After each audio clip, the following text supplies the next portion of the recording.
So, whatever happened to that literally out-of-this-world 1977 classic science fiction drama, Close Encounters of the Third Kind? Let's find out. Movies, music, and monsters. Danger, danger. Hey, my friends, Dan Monroe here, talking about movies, music, and monsters. Oh man, Close Encounters, such a classic piece of sci-fi Hollywood history that I honestly have to admit the first time I saw it back in the late 1970s, I think I fell asleep. I mean, in all fairness, 6 months earlier we had the incredibly exciting Star Wars, certainly a completely different type of sci-fi movie, both of them great in their own hindsight, but hey, come on. I was 9, and something I'm proud to say I got over pretty rapidly, seeing this movie with older eyes, appreciating the film for the brilliant piece of storytelling that it was and still is today. So, grab your mothership with your mountain of mashed potatoes and a bucket of stale popcorn, and let's dive in. If everything's ready here on the dark side of the moon, play the 5 tones. Now, for those of you who may not be aware, the title of this film, Close Encounters of the Third Kind, has to do with a classification system. A close encounter of the first kind being a UFO sighting, close encounter of the second kind being physical evidence proving the existence of aliens, and close encounters of the third kind being direct contact with an alien life form. You mean like your mother-in-law? Exactly, and before we get started, I need to give a shout-out and super huge thanks to both Jeff Spry and James Small for supplying a ton of incredible information and photos that I now get to share with all of you guys. The whole inspiration for this film started when Steven Spielberg was just a kid when he and his father were out watching a meteor shower in New Jersey, which led to Spielberg later making a full-length sci-fi film called Firelight when he was only like 18 years old in 1964 and made for nothing, like $500, many scenes which were incorporated literally shot for shot into Close Encounters of the Third Kind. Then, in 1973, after completing his film The Sugarland Express, Spielberg finalized a deal with Columbia Pictures for a science fiction drama. He initially pitched the idea to 20th Century Fox, who turned the movie down, but, you know, it really wasn't a movie at first. Spielberg initially considered doing a low-budget documentary-style film about people who believed in UFOs, Project Blue Book kind of stuff, called Watch the Skies, the famous phrase that he stole from the end of The Thing from Another World, but that was all put on hold in 1974 due to a little film he happened to be working on at the time called Jaws. And thanks to the unbelievable success of Jaws, Spielberg was now in place in the Hollywood industry where he could basically do pretty much anything he wanted, and he wanted to do his sci-fi alien movie, which during early pre-production was now renamed Close Encounters of the Third Kind, a name that the studio executives not only hated, but didn't understand, with J. Allen Hynek, a guy who worked with the U.S. Air Force on Project Blue Book, hired as a scientific consultant for the film, who he himself believed that approximately 10% of the government study findings about UFOs could not be explained by modern science, and he even had a cameo in the finale of the film. Project Blue Book, by the way, was the code name for the study of UFOs by the U.S. Air Force from 1952 through 1969, but that, my friends, is the topic of a whole other series of videos, believe me. Gotta love it. According to Hollywood legends and rumors, NASA reportedly sent a 20-page letter to Spielberg telling him that releasing this film was, and I quote, dangerous.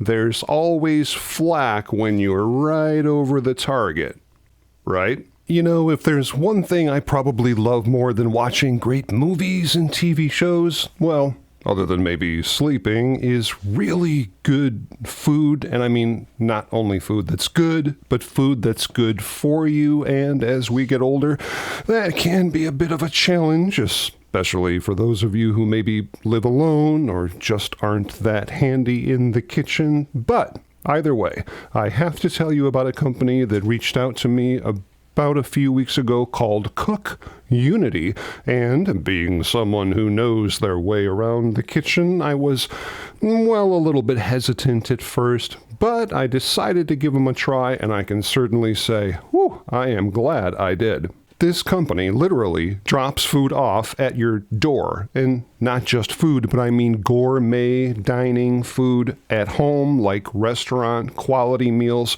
made by actual award-winning chefs. And the process was super easy. I went over to their website, entered whatever food allergies I had, selected my meals from a huge variety of over 300 options, and ready to either bake in the oven or throw in the microwave. I tried it both ways, and man, I gotta tell you, this food is really, really good. Healthy, knowing that in no time at all, my extremely tasty and healthy dinner is ready. Like I've said before, I never promote products that I don't personally try myself, so why not enjoy something delicious and healthy for dinner? All you gotta do is simply visit the link in the description below and use the code DanMonroe50 to save you guys 50% off your first order with Cook Unity, and that, my friends, is a super cool deal. And now, back to movies, music, and monsters. Principal photography for Close Encounters began on May 16th, 1976, and this is really interesting due to the extreme negative experience that Spielberg had while filming Jaws. He wanted to shoot this entire film completely on sound stages to get away from the ocean, an idea that was pretty quickly dropped as they eventually ended up filming in Burbank, California, Devil's Tower National Monument in Wyoming, and 2 different abandoned World War II airship hangars in Mobile, Alabama. The budget of this film came in at a whopping $19.4 million, something that the studio executives at Columbia, despite the financial success of Jaws, were pretty concerned about, to say the least. Spielberg would literally go back and watch movies every night after filming, like during the production, which gave him even more ideas, even adding more scenes and plot points, which, of course, extended the production and upped the budget. The cast of this film was absolutely spectacular, with Richard Dreyfuss in the lead role as Roy Neary, even though, and this is really kind of wild, Steven Spielberg's first choice was actually Steve McQueen. Yeah, I know, right? Talk about being a totally different movie.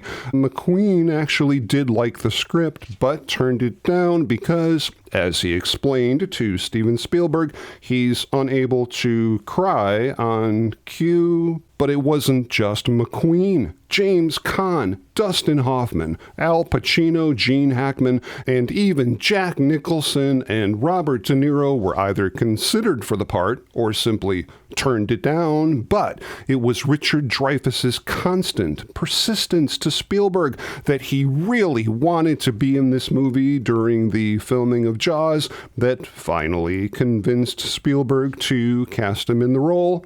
Good for you, Richard. Terry Garr was cast as Roy's wife, Ronnie. Meryl Streep and Amy Irving also auditioned for this role. Melinda Dillon as Jillian, a terrific part that Terry Garr originally wanted to play before she was cast as Ronnie, along with a whole slew of other great talent, including, and I guess I never really noticed this before, 2 of my favorite actors of all time, a very young Lance Henriksen and Carl Weathers in minor roles. Super cool. 4-year-old Carrie Guffey was just awesome in the film, so natural, and that famous scene where he looks up in the sky and smiles, he wasn't actually looking at any aliens. No, he was looking at Steven Spielberg unwrapping small gifts to get a reaction from him. And they even had crew members dress up as scary clowns and gorillas to get further reactions and awesome facial expressions. Very creative, very effective. There's a dead fly in my potatoes. Yes, I'm sure there is. And funny thing, you should mention that. That line was actually completely unscripted and was so freaking cute and hilarious. Spielberg just left it in. The special visual effects in this film were absolutely incredible and, in my opinion, still hold up today just as good as they did back in 1977 with the legendary Douglas Trumbull as visual effects supervisor.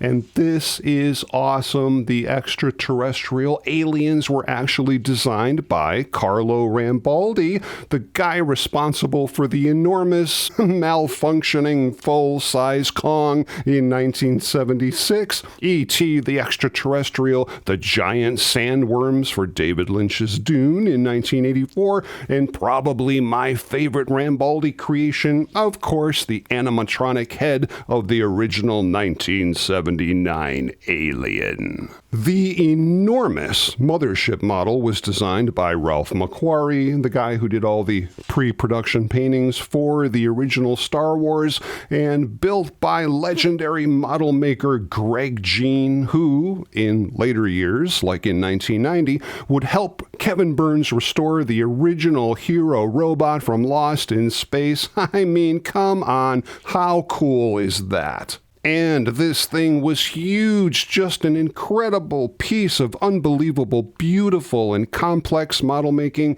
Come on, look at the detail on this thing, not only on the outside, but on the inside. Can you imagine the hours that went into making this thing? The ship is not only incredibly alien looking, but, and this is kind of funny, the look of the mothership was actually inspired by an oil refinery that Spielberg saw one night in India.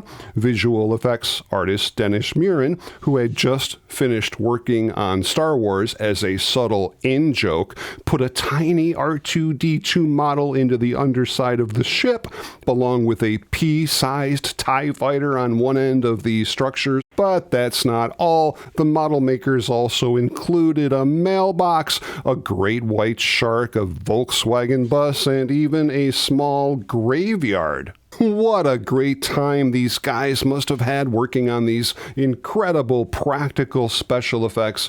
Really is too bad we don't see much of that in Hollywood productions anymore, as everything, of course, is CGI, but who knows?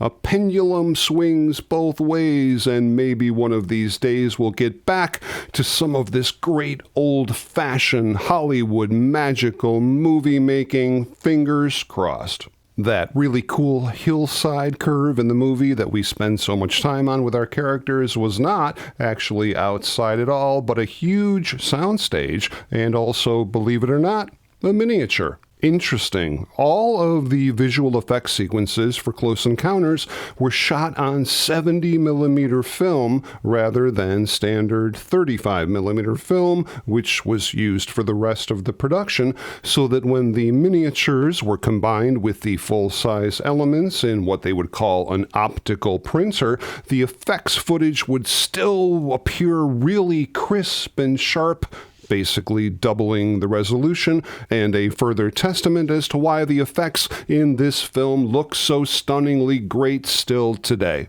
And the aliens at the end of the film, well, these little extraterrestrials weren't really aliens, but 6-year-old girls 50 of them requested specifically by Spielberg because, and I quote, girls move more gracefully than boys, even though at first they did consider using puppets for the aliens, but that didn't really work out too well. But Rambaldi did successfully create 2 different puppets of the extraterrestrial aliens, the tall one being a giant marionette and a second articulated puppet for the alien that communicated with the hand signals. Super cool, and I never knew this. The smile of the alien in the final scene of the film was designed to match the smile of 4-year-old Carrie Guffey. Now, I find it hard to believe that I'm actually going to say this, but one of the early concepts for the interpretation of the aliens was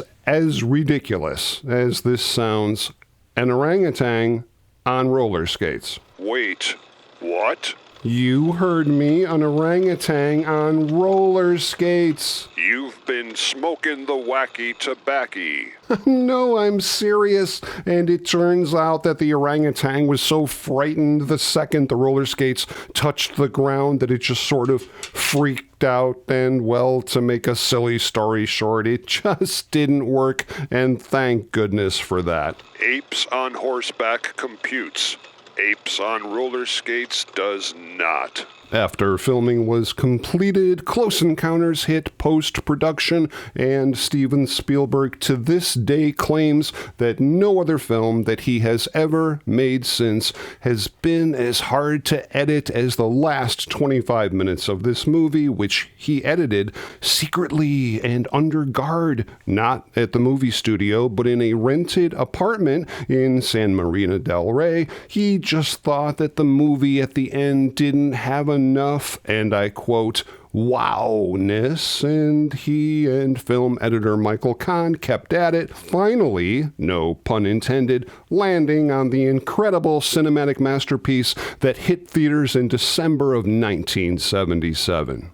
And then there's the music. Well, what can you say? Composed, conducted, and produced by John Williams. Of course, the now famous 5-note tonal phrase featured in the film may sound relatively simple, but in reality, John Williams wrote more than 300 different examples about what this musical phrase would sound like before Steven Spielberg eventually picked the one that was included in the film's final signature theme. Stephen and I just circled it, having gone through all these trial runs. There is, I think, something spiritual about that. It's creating an expectation with the 5th degree of the scale. The synthesizer playing the famous 5 notes is in reality an ARP 2500, a monophonic analog modular synthesizer which was built from 1970 through 1981. Really cool. Originally, the Cliff Edwards Disney version of When You Wish Upon a Star from Pinocchio was included over the closing credits, but after a Dallas preview where this decision was mocked by several members of the audience, the song was dropped and replaced with the familiar John Williams orchestral version. Fun fact, the sound of the giant mothership responding to the 5-note sequence was not of alien origin at all. It was actually just a tuba. Oh, you know, one thing that always bugged me about this film, well, not so much the film, but more or less the Roy character that Richard Dreyfuss played. I mean, yeah, I get it. He did not have a happy marriage, and his wife was a bit of a dingbat, but he did have a bunch of kids, and there he goes, off at the end of the movie, off into the cosmos, and just abandons his children. The character had every opportunity to tell the people in charge, hey, get my kids down here so I can, say goodbye, but apparently that just wasn't part of Spielberg's plan. I guess, great film, but this guy certainly comes across as kind of a crappy dad in that regard, but that's just my opinion.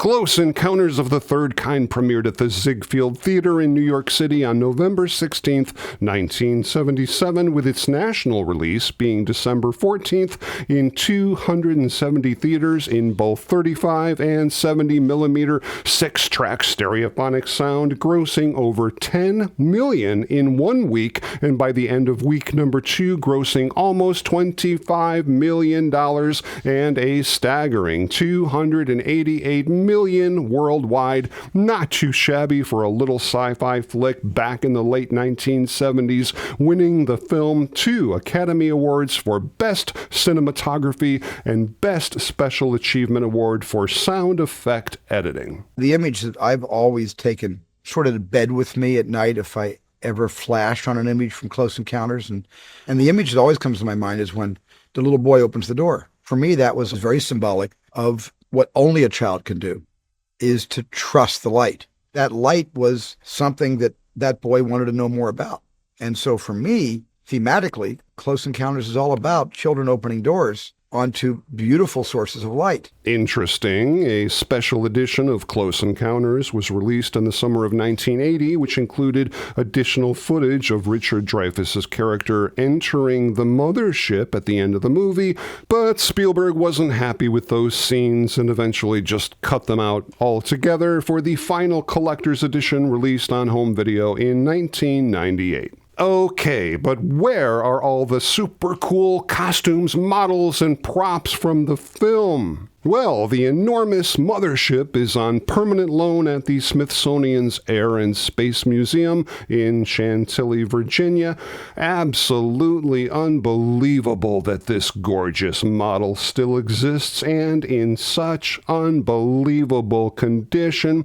A few of the original alien drone ships also still exist. One of the original rubber alien head masks just went up for auction in 2024 and sold for $1,300. This is super cool. An entire costume worn at the end of the film, including the hand-painted rubber mask and the bodysuit, sold for over $5,800. Block 4 Studios restored this super cool little alien head. Another complete alien bodysuit sold in 2018 at a heritage auction for over $4,300. And finally, this amazing Greg Jean production maquette sold at auction for an astounding $55,000. Speaking of awesome movie props, there's a great little company that I get tons of super cool stuff from called RELIQUARY that sells these great little pieces of famous movie props and costumes. Star Wars, Doctor Who, Judge Dredd, Iron Man, all kinds of great stuff. So if you like really cool props that certainly won't break the bank account, then check these guys out. Link in the description. Now, as far as Close Encounters toys and collectibles go, there was the board game, some super cool bendy alien figures, obviously the set of bubblegum cards, and a Close Encounters pinball machine. Close Encounters was released on the standard VHS and Betamax formats, DVD in May 2001, a 30th anniversary release on DVD and Blu-ray in 2007, then finally a gorgeous 4K Blu-ray restoration in 2017 honoring the 40th anniversary of this legendary film, and man, I gotta tell you, does this film look great. Close Encounters of the Third Kind was not only a brilliant and creative filmmaking endeavor, asking poignant questions about the ongoing debate of what's out there, but was also a cinematic milestone in Hollywood history with its unique blend of fascinating characters and out-of-this-world storytelling with brilliant special effects, paving the way for other great sci-fi movies of the 80s and 90s, including E.T. the Extraterrestrial, Predator, The Thing, They Live, The Abyss, The Last Starfighter, Cocoon, Starman, and so many more. We could be here all day, but that, my friends, is the topic of another video. I really hope you guys enjoyed that deep dive into Close Encounters, and if you did, and you like this kind of stuff, please consider subscribing to the channel. I've got a whole bunch of new videos coming up really soon that I know you guys are just gonna dig. And please feel free to stop back anytime as we together continue the conversation on movies, music, and monsters. Movies, music, and monsters.